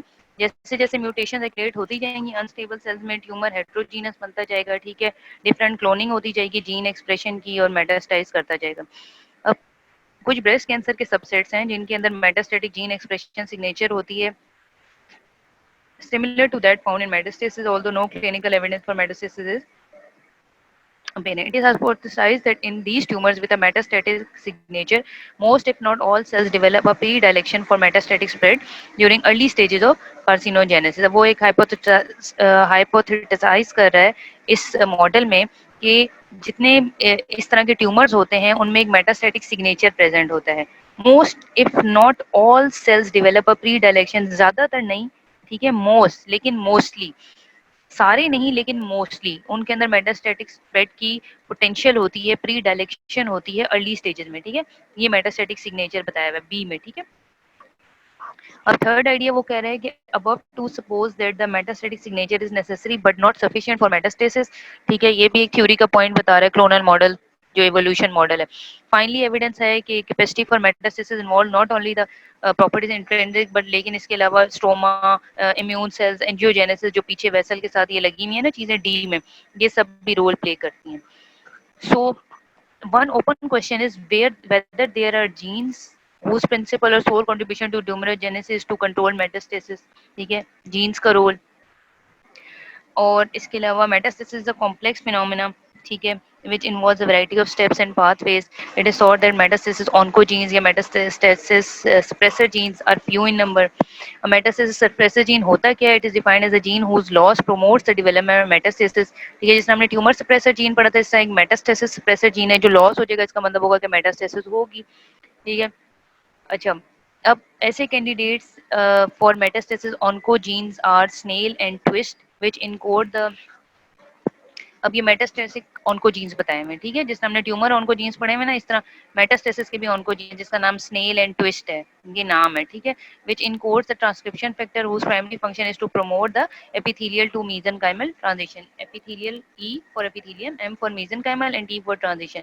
Epithelium से mesenchymal मतलब stroma के अंदर transition, उसके change होने को हम सारा मेटास्टेटिक ऑन्कोजीन्स जो ट्रांसक्रिप्शन फैक्टर्स उनका फंक्शन होता है। एपिथेलियल जब मेसेनकाइमल ट्रांजिशन होती है तो कार्सिनोमा सेल्स जो है सर्टेन एपिथेलियल मार्कर्स को डाउन रेगुलेट कर देते हैं, उनके फंक्शंस को, जैसे ई कैड्रिन हमने पीछे पढ़ा था, मतलब उसके फंक्शन को डाउन कर देंगे और अप रेगुलेट कर देंगे वाइमेंटिंग और स्मूथ मसल एक्टिन को, जिन्होंने ये वेसल्स बनानी है, जिन्होंने स्ट्रोमा बनाना है, फाइब्रस टिश्यू बनाना है, ठीक है, जो कि एक्स्ट्रा सेलुलर या मेसेनकाइमल कंपोनेंट में प्रेजेंट है, ठीक है। ये सब चेंजेस क्या करेंगे, डिफेवर करेंगे development of pro migratory phenotype that is essential for metastasis, ठीक है। बाकी वही ई कैड्रिन का पॉइंट बताया हुआ है कि ई कैड्रिन का लॉस जो है वो की इवेंट होता है एपिथेलियल टू मेसेनकाइमल ट्रांजिशन में, and snail and twist are the transcriptional repressors that down regulate the E cadherin expression, ठीक है, क्योंकि ये क्या है, मेटास्टेटिक ऑन्कोजीन्स हैं। अच्छा, अब role of stromal elements metastasis में बहुत ज़्यादा इंपॉर्टेंट है। जैसे कुछ मैक्रोफेज होते हैं स्ट्रोमा में, वो मैट्रिक्स डिग्रेडेटिंग प्रोटीएजेस रिलीज करते हैं, एक्स्ट्रा सेलुलर मैट्रिक्स प्रोटीन्स की क्लीवेज की वजह से एंजियोजेनिक फैक्टर या ग्रोथ फैक्टर जैसे transforming growth factor beta release होते हैं। सो स्ट्रोमल एलिमेंट्स जितने भी होते हैं ना वेसल में, जैसे फाइब्रस टिश्यू है, उसके अंदर एक्स्ट्रा सेलुलर मैट्रिक्स में वेसल्स हैं, वो सब बहुत ज़्यादा इंपॉर्टेंट होती हैं। अच्छा, अब इवेजन ऑफ होस्ट डिफेंस, ये बच्चों लास्ट पॉइंट है हमारा कैंसर के हॉल मार्क्स में, सेकेंड लास्ट हमारा इन्वेजन था, और the evasion of host defence. अब होस्ट डिफेंस के अंदर हमने इवेट करना है, घुसना है, ठीक है। हमारा जो होस्ट का एक मुदाफ़ाती वो हिफाज़ती जिसे कह लो ना उसका एक इम्यून सिस्टम है, अब उस तक हमने पहुँचना है कैंसर ने, ठीक है? Long one of the holy grails of oncology, the promise of therapies that enable the host immune response to recognize and destroy cancer cell is finally coming to fruition, largely due to clear understanding of the ways by which cancer cell evade the host response. ठीक है? अब कुछ theories बताई हुई है, जैसे Paul इलरिच ने बताया कि ट्यूमर सेल्स पहले ह्यूमर सेल्स को ऐसा फौरन रिकॉग्नाइज किया जाता है, इम्यून सिस्टम उनको बॉडी से बाहर निकाल के फेंकने की कोशिश करती है। इसके अलावा लुइस ने और मार्केट फिनलेन ने बताया हुआ है कि जी इम्यून सर्विलेंस का एक प्रोसेस होता है, जिसका मतलब है कि normal function of immune system is to constantly scan the body for emerging malignants. हमारा इम्यून सिस्टम जो होता है ना वो भी तो खामोश नहीं बैठेगा, वो स्कैन करता रहेगा कि पूरी बॉडी को हर वक्त की बॉडी में कोई मेलिग्नेंट सेल आए तो उसको खत्म करने की कोशिश करे, ठीक है? और ये काफी सारी ऑब्जर्वेशन हुई जिसमें प्रेजेंस ऑफ लिम्फोसिटिक इन्फिल्ट्रेट्स देखे गए अराउंड ट्यूमर, ठीक है? लिम्फोसाइट्स का काम क्या है कि बॉडी के एज ए डिफेंस सेल्स, ठीक है, वो फौरन एक्टिव हो जाते हैं, ठीक है? लिम्फ नोड्स में रिएक्टिव चेंजेस आना शुरू हो जाती हैं। रिएक्टिव चेंजेस का मतलब ये है कि लिम्फ नोड्स ने कोई रिएक्शन शो किया, ठीक है, उसने कैंसर सेल को हटाने में, और रिएक्टिव चेंजेस का मतलब ये है कि ट्यूमर नॉर्मल है लेकिन रिएक्टिव है, ठीक है? रिएक्टिव चेंजेस नॉर्मल ही होते हैं हमेशा, ठीक है? अच्छा, the increase instance of some cancer in immunodeficient patient, और वो आगे बात कर रहा है कि जो टी सेल्स है ना, ये जो जितने भी ये टी लिम्फोसाइट्स और ये बहुत ज्यादा इंपॉर्टेंट रोल प्ले करते हैं, ठीक है? ट्यूमर स्पेसिफिक टी सेल्स भी होते हैं। अच्छा, अब वो फैक्ट बता रहे हैं कि जो कैंसर सेल्स होते हैं ना नॉर्मली इम्यूनो कम्पिटेंट इंडिविजुअल्स में ही क्यों होते हैं, indicate that immune surveillance is imperfect, ठीक है? क्योंकि इम्यून जो सर्विलेंस होती है उनमें इम्परफेक्ट होती है, ट्यूमर सेल्स स्केप कर लेते हैं और काफ़ी सारे रास्तों को तोड़ते हुए बाहर निकल जाते हैं। सो इम्यून सिस्टम हमारा इस काबिल होता है बेसिकली नॉर्मली कि वो रिकग्नाइज करते हैं और एलिमिनेट करता है जितने भी उसको कैंसर सेल्स नज़र आते हैं, ठीक है? और एक टर्म यहाँ पे यूज़ हुई है आपकी बुक में जिसको कैंसर इम्यूनो एडिटिंग कहते हैं। उसका मतलब क्या है? It is use to describe the ability of the immune system to shape and mold the immunogenic properties of tumor cell in a fashion that ultimately lead to Darwinian selection of subclone that are best able to avoid the immune elimination, ठीक है? Cancer immuno editing मतलब cancer cell के अंदर एक तो हमारे body के immune system को वो डिस्क्राइब कर रहा है कि किस तरह ट्यूमर सेल्स की इम्यूनोजेनिक प्रॉपर्टीज को वो पहचानता है, ठीक है? इस तरह के जो ऐसे सेल्स सिर्फ सर्वाइव करते हैं कि जिनका जो हमारे इम्यून सिस्टम के पकड़ में नहीं आते, ठीक है, वो जिंदा रह जाएंगे, जिनसे हमारा इम्यून सिस्टम फाइट कर गया वो खत्म हो जाएंगे। लेकिन जो हमारे इम्यून सिस्टम के अंदर ताकत होती है कि वो हमारे ट्यूमर सेल्स की प्रॉपर्टीज को इम्यूनोजेनिक प्रॉपर्टीज को पहचानता है, उसको मोल्ड कर देता है, ठीक है? अल्टीमेटली डार्विनियन सिलेक्शन होती है सब क्लोन्स की, ठीक है, that are best able to avoid the immune elimination. So tumors have produced a number of factors that promote immune tolerance and immune suppression, and that therapeutic agent that neutralize these factors can lead to tumor regression, ठीक है? मतलब tumour के अंदर ये capability होती है कि वो इम्यून टॉलरेंस एक तो प्रमोट करता है, इम्यूनो सप्रेशन करता है बॉडी को ताकि कैंसर ज़्यादा से ज़्यादा फैले। So evasion of host response is indeed a hallmark of many human cancer.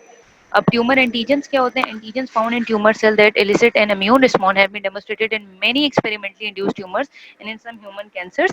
Tumour antigens को क्लासिफाई करते हैं according to their molecular structure. Main classes of tumour antigens की आपकी बुक में बताई हुई है, एक तो ये डायग्राम आपकी बुक में बताई हुई है, ठीक है? इसमें ये देखो, ये एक टी सेल है, ठीक है, टी लिम्फोसाइट्स है, कोई टी सेल रिस्पॉन्स नहीं आ रहा है, और ये नॉर्मल होस्ट सेल है, ठीक है, which displays the MHC associated self antigen. Normal self proteins हैं और ये साथ एमएचसी क्लास 1 अटैच हुई हुई है, ठीक है, सेल्फ ये एंटीजन सारे। अब यहाँ पे क्या हुआ, ऑन्कोजीन प्रोडक्ट्स, सॉरी यहाँ पे प्रोडक्ट ऑफ ऑन्कोजीन ये म्यूटेटेड ट्यूमर सप्रेसर जीन आए। अब इसकी शेप देखो वो चेंज हो गई है, ठीक है? अब एमएचसी मॉलिक्यूल के साथ क्लास 1 के साथ रिसेप्टर के साथ यहाँ पे CD8 पॉजिटिव या ये सी टी लिम्फोसाइट्स आके अटैच होने शुरू हो जाएंगे, और फिर उसके बाद म्यूटेटेड सेल्फ प्रोटीन, यहाँ पे नॉर्मल सेल्फ प्रोटीन थी, अब ये म्यूटेटेड हो गई हैं, म्यूटेटेड ट्यूमर सप्रेसर जीन्स हैं, ठीक है? अब ये टी सेल के साथ अटैच है, tumour cell expressing different type of tumour antigen, अब ये ओवर एक्सप्रेस्ड हो रहे हैं, ज़्यादा से ज़्यादा, पहले 3 थे अब 6 बन गए, ठीक है? ये सेल्फ प्रोटीन ये टी सेल्स के साथ अटैच हैं, और यहाँ पे ऑन्कोजेनिक वायरस, ठीक है, और आहिस्ता आहिस्ता यहाँ पे ये ट्यूमर सेल्स आना शुरू हो गए हैं ज़्यादा से ज़्यादा, और वायरस एंटीजन स्पेसिफिक CD8 और CTL आना शुरू हो गए। यहाँ पे देखो एग्जांपल उसने बताई है कि यहाँ पे ऑन्कोजीन प्रोडक्ट्स हैं, जैसे म्यूटेटेड रैस है, BCR-ABL फ्यूजन प्रोटीन्स हैं, ये ऑन्कोजेनिक प्रोडक्ट्स हैं। और ट्यूमर सप्रेसर जीन्स कौन सी हैं, जो यहाँ पे वो बता रहा है, ये प्रोडक्ट्स ऑफ ऑन्कोजीन्स कौन से होंगे, जैसे कोई म्यूटेटेड रैस होगा, फ्यूजन प्रोटीन्स होंगी, वो म्यूटेट हो गई हैं। और म्यूटेटेड ट्यूमर सप्रेसर जीन का मतलब है कि mutated P53 tumour suppressor protein जो हमने पढ़ी थी। अब जब वो वेरियस म्यूटेंट प्रोटीन्स की बात करना है, कार्सिनोजेंस भी हो सकते हैं रेडिएशन में, वो animal tumours, various mutated proteins इन मेलानोमा की बात कर सकता है, ठीक है। अब यहाँ पे ओवर एक्सप्रेस का मतलब क्या है, टायरोसिनेज, GP100 मार्ट इन मेलानोमा में ओवर एक्सप्रेस होते हैं। और अपेरेंटली एक्सप्रेस कौन से होते हैं, जैसे कैंसर टेस्टिस एंटीजन है, ठीक है। ये कुछ प्रोटीन्स के बारे में बता रहा है कि कौन कौन सी protein, different type of cell proteins बता रहा है, ओवर एक्सप्रेस प्रोटीन्स के नाम बता रहा है। इस तरह ऑन्कोजेनिक वायरस का बता रहा है कि human papilloma virus E6 E7 protein जो है मोस्ट कॉमनली सर्वाइकल कार्सिनोमा में पाई जाती है। इसके अलावा EBNA एक प्रोटीन है जो एप्स्टेन बार वायरस इंड्यूस लिम्फोमा में पाई जाती है। सो डिफरेंट ट्यूमर एंटीजेंस बताए हैं उसने, जो कि CD8 पॉजिटिव T लिम्फोसाइट्स जिनको रिकॉग्नाइज करते हैं, ठीक है। ये सारे प्रोटीन्स हैं, ठीक है। ये MHC क्लास 1 रिसेप्टर के थ्रू ये T लिम्फोसाइट्स इनको रिकॉग्नाइज करेगा, इनको पहचानेगा, ठीक है। प्रोडक्ट्स ऑफ म्यूटेटेड जीन्स जितने भी हैं, जैसे neoplastic transformation resulting from the genetic alteration in protooncogene and tumour suppressor gene, these mutated gene encode the various protein that had never been seen by the immune system and thus are recognized as non-self, ठीक है। Because of genetic instability, cancer often harbor a high burden of mutations। अच्छा, hover by chance अब वो कुछ passenger mutations का जिक्र कर रहा है, ये हमने पहले भी पढ़ी हुई थी। Acquired mutation likely to passenger mutation, neutral in term of cancer cell fitness, unrelated to transform phenotypes. Passenger mutations कुछ ऐसी होती हैं जो कि जीन्स के कोडिंग सीक्वेंस में फॉल करती है और ऐसी प्रोटीन्स की वैरायटी प्रोड्यूस करेगी जो कि ट्यूमर एंटीजन के तौर पे काम करेंगे, ठीक है। ये एंटीजन ऐसी चीज है जो बाहर से आ रही है, गड़बड़ पैदा कर रही है, ठीक है। चेंज है बॉडी से, जो नॉर्मल सेल थे अब ये वो एंटीजन नहीं है, ये ट्यूमर एंटीजन है, ठीक है। ठीक है, जिसने बॉडी में आके स्टिमुलेट करना है कि अब बॉडी एक्शन शो करे, अपना इम्यून सिस्टम को जगाए। अच्छा, अब प्रोडक्ट्स ऑफ जितने भी ऑल्टर प्रोटोन को जीन है, ट्यूमर सप्रेसर जीन है, ये पैसेंजर जीन्स है, वो ट्रांसलेशन उनकी होती है साइटोप्लाज्म में, एंटर हो जाते हैं क्लास 1 MHC में। MHC एंटीजन्स जो होते हैं वो प्रोसेसिंग पाथवे और रिकग्नाइज करते हैं CD8 पॉजिटिव T सेल्स को। ये प्रोटीन्स फिर क्लास 2 प्रोसेस पाथवे में एंटर हो जाती हैं। CD8 पॉजिटिव T सेल्स जो साथ लिम्फोसाइट अटैच था वो इनको रिकग्नाइज करता जाता है, ठीक है। और different mutated onco proteins respond करती हैं इस तरीके से। ये डायग्राम बच्चों याद रखना, ठीक है। ये डिफरेंट ऑन्को प्रोटीन्स दिखाई हुई है साथ, ठीक है, नॉर्मल और फिर साथ म्यूटेटेड सारी उसने किस्में बताई हुई हैं और सबके साथ T सेल्स अटैच हो गए। फिर ओवर एक्सप्रेशन ऑफ और एबेरेंट एक्सप्रेस्ड सेलुलर प्रोटीन्स हैं। ट्यूमर एंटीजन में ऑल्सो भी नॉर्मल सेलुलर प्रोटीन्स हो सकती हैं that are abnormally express in tumour cells, ठीक है। जरूरी नहीं है कि वो एबनॉर्मल सेलुलर प्रोटीन्स ही हो, tumour antigen normal cellular proteins भी हो सकती हैं लेकिन ओवर एक्सप्रेस्ड हो जाती हैं ट्यूमर सेल में। एक उसकी एग्जांपल एंटीजन की है टायरोसिनेज, एक ऐसा एंजाइम जो कि मेलानिन की सिंथेसिस में इंपॉर्टेंट रोल प्ले करता है और नॉर्मली भी नॉर्मल मेलानोसाइट्स के ऊपर या मेलानोमास में प्रेजेंट होता है। और इम्यून सिस्टम क्या करता है, immune system is able to respond to this normal self antigen. The probable explanation इस तरह से है कि टायरोसिनेज जो होता है वो स्मॉल अमाउंट में प्रोड्यूस कर होता है नॉर्मली, और फ्यू सेल्स में that is not recognised by the immune cell and fail to induce tolerance. और इस तरह और भी कैंसर एंटीजन के ग्रुप हैं जैसे कैंसर टेस्टिस एंटीजन, ठीक है। ये आपकी बुक में पीछे लिखा हुआ है ये, ठीक है। ये भी कुछ इनकोड होते हैं, नॉर्मली अडल्ट सेल्स में साइलेंट होते हैं और एक्सेप्ट जर्म सेल और टेस्टिस में ये जागे हुए होते हैं, ठीक है, एक्टिव हो जाते हैं। उधर भी सारा यही है कि MHC1 रिकग्नाइज करता है, ठीक है। इसके अलावा कुछ मेलेनोमा एंटीजन जीन फैमिली है, ठीक है, इस ग्रुप की, जो कि originally melanoma type of cancer है, स्किन कैंसर, बड़ा मेलिग्नेंट कैंसर है स्किन का, उसमें रिकग्नाइज होती है, ठीक है। ये जो मैग 1 फैमिली है ये 37% ऑफ मेलानोमा पे प्रेजेंट होती है। इसके अलावा लिवर, लंग, स्टमक के कैंसर में भी पाई जाती है। और इसके वेरिएंट्स है रैग, गैग और दूसरी कुछ टर्म्स हैं। इसके अलावा tumour antigens produce by oncogenic viruses, ठीक है। और काफ़ी सारे हमने पढ़ी, अब कुछ ऑन्कोजेनिक वायरसेस हैं वो भी ट्यूमर एंटीजन प्रोड्यूस करते हैं, ठीक है। जैसे ह्यूमन पेपिलोमा वायरस है, एप्स्टेन बायर वायरस है, ठीक है। ये इंपॉर्टेंट वायरसेस हैं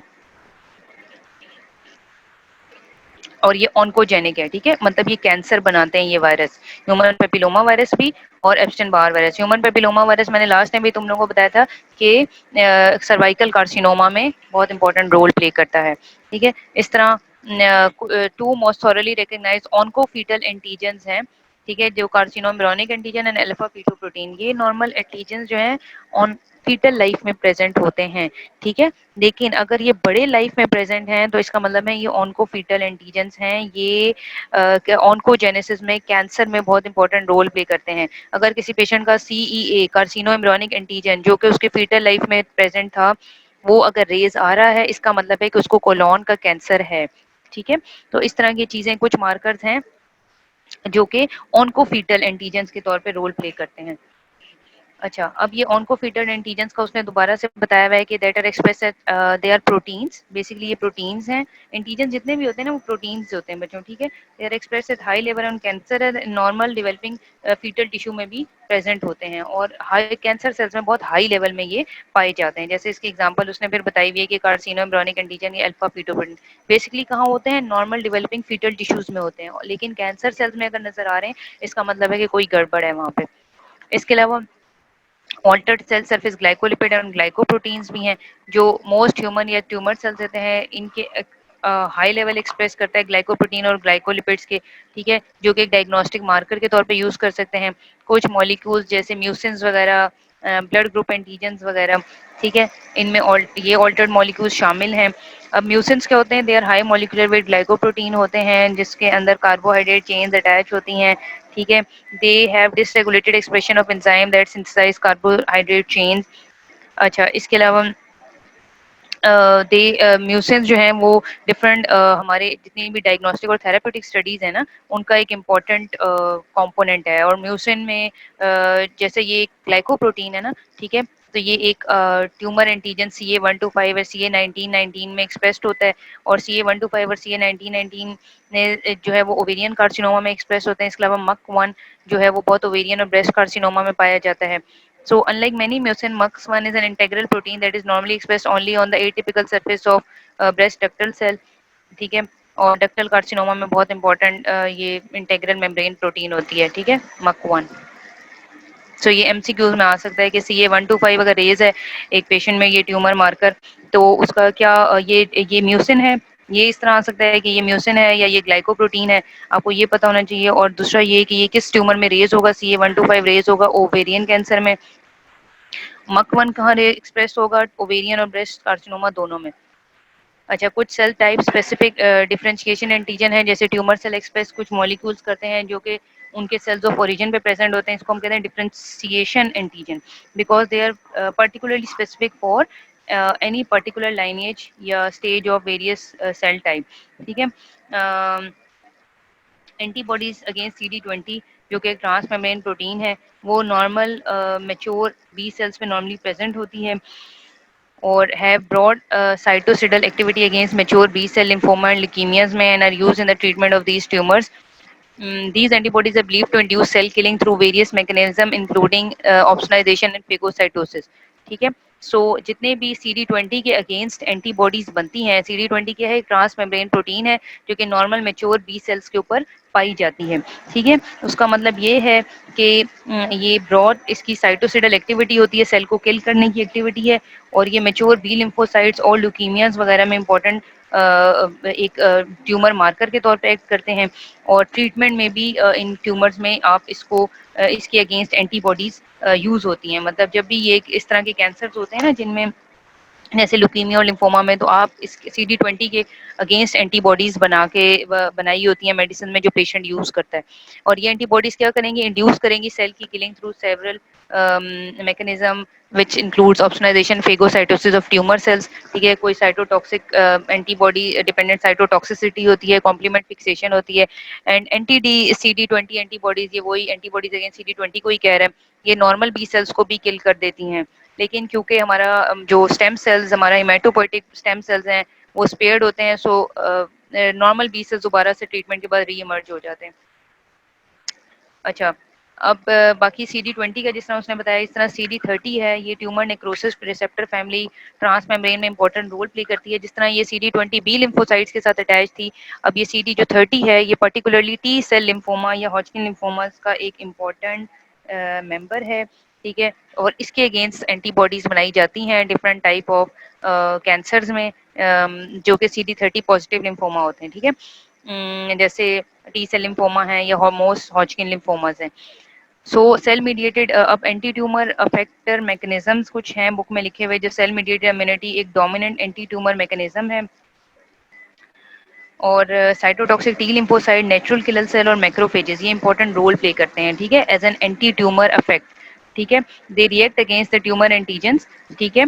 और ये एक्सपेरिमेंटली देखा गया है, जैसे ह्यूमन में CD8 और cytotoxic T lymphocyte CTL, they have a clear protected role against virus associated neoplasm, for example Epstein Barr virus and human papilloma virus induced tumor। इस तरह नेचुरल किलर सेल्स, अब आपको SCQ आ सकता है इस तरह का कि different types of anti tumour effector mechanisms में जो नेचुरल सेल्स हैं, यानी कि वाइट ब्लड सेल्स हैं, नेचुरल किलर सेल्स हैं या मैक्रोफेजेस हैं, वो किस तरह से अपना रोल प्ले करते हैं। तो ये 3 आपने उसमें लिखने होंगे, ठीक है, कि जिस तरह नेचुरल किलर सेल्स हैं, लिम्फोसाइट्स हैं, और इनमें ताकत होती है कि ये डिस्ट्रॉय करते हैं ट्यूमर सेल्स को विदाउट प्रायर सेंसिटाइजेशन इनकी नहीं होती, फिर भी ये किल कर देते हैं ट्यूमर सेल्स को। इस तरह मैक्रोफेजेस हैं, इनके अंदर साइटोटॉक्सिक प्रॉपर्टीज होती हैं ट्यूमर सेल्स के अगेंस्ट, ये ट्यूमर सेल्स को रिकॉग्नाइज करते हैं, ठीक है, और आगे माइक्रोब्स वगैरह को किल करते हैं, ठीक है। फिर इम्यून सर्वेलेंस और स्केप के is there any evidence that they operate in vivo to prevent the emergence of cancers, ये हमें नहीं अभी इतना क्लियरली नहीं पता है, ठीक है। इसके अलावा person with congenital immunodeficiency develop cancer at 200 times the rate, अगर एक पर्सन के अंदर कंजेनिटल इम्यूनोडेफिशिएंसी पाई जाती है तो वो 200 गुना ज्यादा प्रोन होता है, एक्सपोज होता है as compare to normal person. इस तरह कुछ particularly X linked recessive disorders हैं, इम्यून डिसऑर्डर्स हैं, जैसे एक्स लिंक्ड लिम्फोप्रोलिफरेटिव सिंड्रोम है, ठीक है, जिसके अंदर म्यूटेशंस पाई जाती हैं कुछ प्रोटीन्स की सिग्नलिंग पाथवेज में जो इंपॉर्टेंट रोल प्ले करते हैं, उनमें new aggressive neoplasm B cells के पाए जाते हैं, ठीक है। अगर तुम लोगों को आए कि x linked recessive immunodeficiency disorder है एक पेशेंट को, तो उसमें कौन सा टाइप ऑफ लिम्फोमा पाया जाएगा, मोस्टली कैंसर कौन सा टाइप का होगा, मैच्योर बी सेल्स का, ठीक है। इस तरह कुछ ऐसे लोग होते हैं जो कि do not suffer from any avert immuno deficiency, ठीक है। अभी आप लोगों की बुक में मैकेनिज्म बनाया हुआ है कि किस तरह से ट्यूमर्स इन्वेड करते हैं, ये ट्यूमर सेल बताए हुए हैं, फिर टी सेल स्पेसिफिक, उसके साथ ट्यूमर एंटीजन आके अटैच हो गई, अंदर ट्यूमर एंटीजन है, T cell recognition of tumour antigen leading to T cell activation, ये टी सेल है, ठीक है, ये ट्यूमर सेल आया, इसके अंदर ट्यूमर एंटीजन प्रेजेंट है, ये MHC मॉलिक्यूल्स हैं, रिसेप्टर्स हैं, ये एंटी ट्यूमर इम्यूनिटी है, ठीक है। अब ये किस तरह से tumour cells T cell specifically इस ट्यूमर एंटीजन के साथ अटैच हो गए हैं, अब वहाँ पे इम्यून इवेजन बाय ट्यूमर्स, अब इम्यून के कैसे, जिस तरह कह लो ना कि वो अब गड़बड़ शुरू हो जाएगी, failure to produce tumour antigen, अब ट्यूमर सेल ने ट्यूमर एंटीजन नहीं प्रोड्यूस किए हैं, एंटीजन लॉस हो गया है, वेरिएंट ऑफ ट्यूमर सेल है, ठीक है, इस ट्यूमर सेल के अंदर एंटीजन्स नहीं है, और जब एंटीजन नहीं है तो वो क्या है कि lack of T cell recognition of tumour, T cell उसको रिकग्नाइज नहीं कर पा रहे हैं। अब दूसरा क्लास उसने बताई है कि म्यूटेशन इन MHC जीन और gene needed for antigen processes, अब MHC जीन इसमें नहीं है, ठीक है, ये वाले रिसेप्टर नहीं है इसमें, तब भी टी सेल इसको रिकग्नाइज नहीं कर पाए। प्रोडक्शन ऑफ इम्यूनोसप्रेसिव प्रोटीन्स और expression of inhibitory cell surface protein, कुछ इम्यूनोसप्रेसिव साइटोकाइंस रिलीज हुए हैं, कुछ इनहिबिटरी रिसेप्टर्स टी सेल्स के साथ आके अटैच हो गए, ठीक है, इनहिबिटरी लाइगेंड्स के साथ, अब ये इनहिबिशन कर देंगे टी सेल एक्टिवेशन का, मतलब टी सेल एक्टिवेट नहीं होगा, बॉडी का डिफेंस सिस्टम सोया रहेगा, ठीक है, उसने टी टी जो हमारा ट्यूमर सेल्स था उसने ऐसे इम्यूनोसप्रेसिव साइटोकाइंस रिलीज किए हैं, ऐसी प्रोटीन रिलीज किए हैं, ये जो येलो दिखाए हुए हैं, कि जिन्होंने टी सेल्स को जाके इनहिबिट कर देना है, उसकी एक्टिविटी को, उसको सुला देना है जाके। अच्छा, अब selective outgrowth of antigen negative variant during tumour production, strong immunogenic जो सब क्लोन्स होते हैं वो एलिमिनेट हो जाते हैं, इम्यूनो एडिटिंग हो जाती है, या रिड्यूस्ड एक्सप्रेशन होती है MHC मॉलिक्यूल्स की, जैसे हमने पीछे देखा है। इसके अलावा एक्टिवेशन हो जाती है कुछ इम्यूनो रेगुलेटरी पाथवे की, ट्यूमर सेल्स के अंदर एक्टिवली इनहिबिट करते हैं ट्यूमर इम्यूनिटी को by engaging the normal pathway of immune recognition regulation that serve as checkpoint in immune response, ठीक है। ट्यूमर सेल्स कुछ अप रेगुलेट करते हैं expression of PDL1 and PDL2, ये कुछ सेल सरफेस प्रोटीन्स होती हैं जो कि प्रोग्राम डेथ रिसेप्टर को एक्टिवेट करती हैं, PD1 रिसेप्टर को अफेक्टेड टी सेल्स पे, ठीक है। और ये PD1 like CTLA4 cytotoxic lymphocyte antigen 4 की तरह टी सेल एक्टिवेशन को इनहिबिट करती हैं, ठीक है।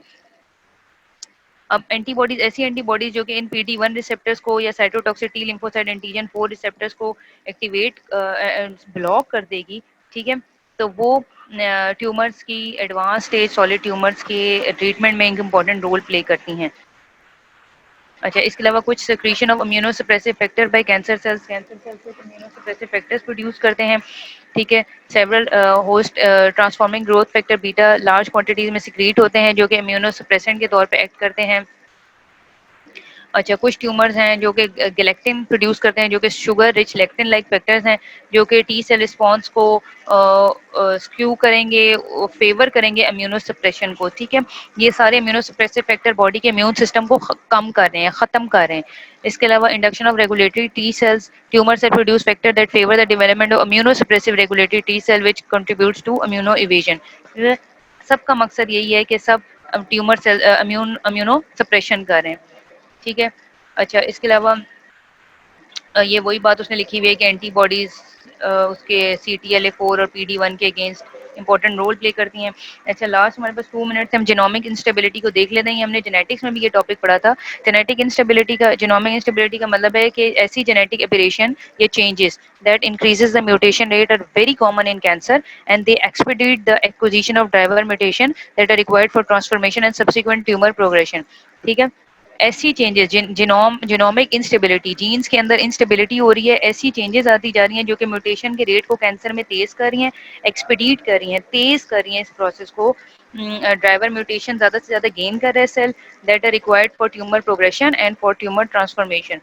सो although human literally swim in environmental agent, जैसे हम हर वक्त केमिकल से, रेडिएशन से, सनलाइट से एक्सपोज होते हैं, ये म्यूटेजेनिक है जो हमारे अंदर म्यूटेशन कॉज करते हैं, कैंसर बनाते हैं। ठीक है, तो role of P53 tumour suppressor gene protective role play करता है हमारे ऑन्कोजेनिक डैमेज होने से बॉडी में। ठीक है, अरेस्ट करता है सेल डिवीजन को। ठीक है, ये बॉडी में नॉर्मली हमारे T53 तो प्रेजेंट होता है ना। इसके अलावा डीएनए के रिपेयर में इंपॉर्टेंट रोल प्ले करता है। और कुछ इंडिविजुअल्स जो कि डिफेक्टिव डीएनए रिपेयर प्रोटीन्स के साथ पैदा होते हैं, वो कैंसर के साथ की तरफ बहुत ज़्यादा फिर प्रोन हो जाते हैं ना। ठीक है, इस तरह कुछ म्यूटेशन डीएनए रिपेयर जीन्स में they are not oncogenic but their abnormality increase the occurrence of mutation in other genes. ठीक है, so defect in 3 type of DNA repair system, जैसे mismatch repair, nucleotide excision repair and recombination repair contribute to different type of cancer. ये कुछ हमने proteins पीछे पढ़ी थी, अगर तुम लोग को याद हो जेनेटिक्स में, मिसमैच रिपेयर प्रोटीन थी, न्यूक्लियोटाइड एक्सचिजन रिपेयर प्रोटीन थी, रिकम्बिनेंट रिपेयर प्रोटीन्स थी जो कि डीएनए में प्रेजेंट होती हैं। और ये डिफरेंट टाइप, अगर इनके अंदर डिफेक्ट आ जाए तो डिफरेंट टाइप ऑफ कैंसर होता है। जिस तरह हेरिडिटरी एक कंडीशन है, नॉन पोलिपोसिस कोलोन कैंसर। इस तरह जीरोडर्मा पिगमेंटोजम, ये क्लिनिकल कुछ डिजीजेज हैं, कंडीशंस हैं जिनके अंदर इन प्रोटीन्स की चेंजेस आती जाएंगी। ठीक है, इन पाथवेज की चेंजेस आती जाएंगी जो कि कैंसर की तरफ बॉडी को लेके जाएंगी। किस किस तरीके से मिसमैच रिपेयरिंग होगी, ये प्रोसेसेस लिखे हुए हैं, जैसे माइक्रोसेटेलाइट इंस्टेबिलिटी पाथवे होता है HNPCC में। इसके अलावा जीरोडर्मा पिगमेंटोजन में अल्ट्रावायलेट रेस से ज़्यादा एक्सपोजर होता है, ये इनहेरिटेड डिसऑर्डर होता है डीएनए रिपेयर का। इसमें nucleotide excision repair pathway proteins involve होती हैं। अच्छा, इस तरह कुछ डीएनए रिपेयर डिजीजेज हैं, डिफेक्ट्स में DNA repair by homologous recombination. ठीक है, डीएनए डैमेजिंग एजेंट्स जैसे आयनाइजिंग रेडिएशन या फिर कुछ टाइप ऑफ कीमोथेरेप्यूटिक ड्रग्स भी हैं। ठीक है, ये भी रेयर ऑटोसोमल कैंसर सिंड्रोम्स के में डिस्क्राइब होते हैं जिसमें डीएनए डैमेजिंग एजेंट्स बॉडी को नुकसान पहुंचाते हैं। अच्छा, इस तरह कुछ BRCA1 BRCA2 म्यूटेटेड जीन्स हैं, मतलब जीन्स हैं ये, इनके अंदर म्यूटेशन होगी तो फैमिलियल ब्रेस्ट कैंसर रन करेगा, फैमिलीज में होता है। ठीक है, अच्छा, इस तरह ऑल्ट्रेशन हो cancer resulting from mutation induced by regulation of genomic instability lymphoid neoplasm. ठीक है, ये सब जितने भी हैं ये डीएनए लेवल पे म्यूटेशन कॉज कर रहे हैं और कैंसर फैला रहे हैं। अच्छा, अब कुछ कैंसर हैं जो कि इन्फ्लेमेशन को भी के इन्फ्लेमेशन हुई बॉडी में लेकिन टाइम के साथ कैंसर में बदल गया। ठीक है, तो ये हम नेक्स्ट टॉपिक हमारा होगा कैंसर एनेबलिंग इन्फ्लेमेशन, और इसके साथ हम डिसरेगुलेशन पढ़ेंगे कैंसर एसोसिएटेड जीन्स की। ठीक है, और फिर उसके बाद हमारा ये 2 टॉपिक्स हमने नेक्स्ट क्लास में पढ़ेंगे बच्चों।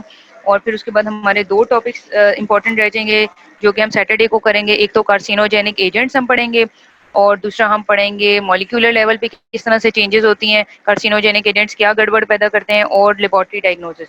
ठीक है। ये टॉपिक्स हम सैटरडे को ख़त्म कर लेंगे। मंडे और को मेरी आप लोगों के साथ क्लास है, प्रोबेबली मंडे को है और Tuesday Wednesday I don't know, लेकिन मंडे को है।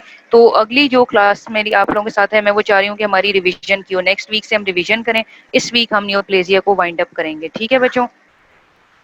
आई होप कि कुछ ना कुछ दिमाग में बैठ गया होगा तुम लोगों के।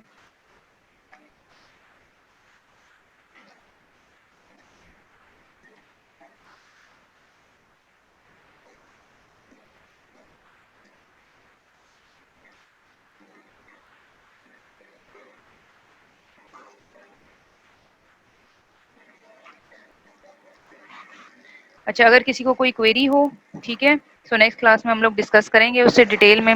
और टिल देन के लिए अपना ख्याल रखना बच्चों, ठीक है। बुक में साथ साथ जाके पढ़ना है, ठीक है। थोड़ा थोड़ा भी अगर समझ आया है तो बुक खोलना, थोड़ा ज़्यादा समझ आ जाएगा, ठीक है। सो सी यू इन टुमारो इंशाल्लाह। ओके बच्चों, अल्लाह हाफ़िज़।